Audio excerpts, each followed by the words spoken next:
নমস্কাৰ, পিয়ান বৰা ইউটিউব চেনেলটোলৈ আপোনালোকক স্বাগতম। আজি মই এটা কবিতা আবৃত্তি কৰিব লৈছোঁ। কবিতাৰ শিৰোনাম সমাজ। কবি পিয়ান বৰা। সমাজখন দেখোন পৰি আছে, কোনেও দেখা নাইনে? ময়ে উঠাবলৈ চেষ্টা কৰোঁ।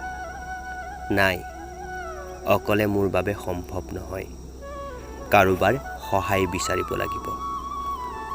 দাদা শুনকচোন, সমাজখন পৰি আছে, আহকচোন আমি মিলি উঠাই দিওঁ।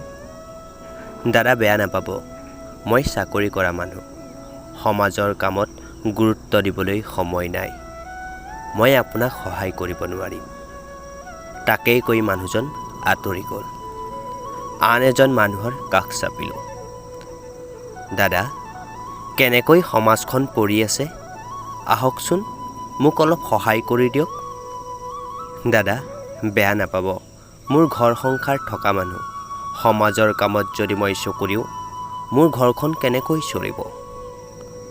হয়, কাৰোৱেই সময় নাই, সকলো নিজক লৈ ব্যস্ত। এনেকৈ হ'লে আমাৰ এই সমাজখন নাইকিয়া হৈ পৰিব।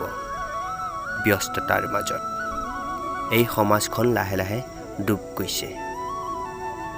কাৰো দয়া নাই এই সমাজখনলৈ। আজি চবকে ধন লাগে, সম্পৰ্ক লাগে, কিন্তু এখন সমাজ কাকো নেলাগে। কাৰণ সমাজৰ পৰা পাইছোঁ কি, সেইটো কোনেও নিবিচাৰে। কাৰণ সমাজৰ কোনো মূল্য নাই। দৰিদ্ৰৰ প্ৰজাৰ ঘৰত নাঙলৰ মুঠি ধৰা খেতিয়কৰ জুপুৰিত সাৰ পাই উঠক অসমবাসী, সাৰ পাই উঠক হাট বজাৰৰ পাহাৰ পৰ্বতৰ মাজত। আহা আমি সমাজৰ লগত আগবাঢ়োঁ, সুন্দৰ সমাজ গঢ় লৈ উঠিব আমাৰ মাজত।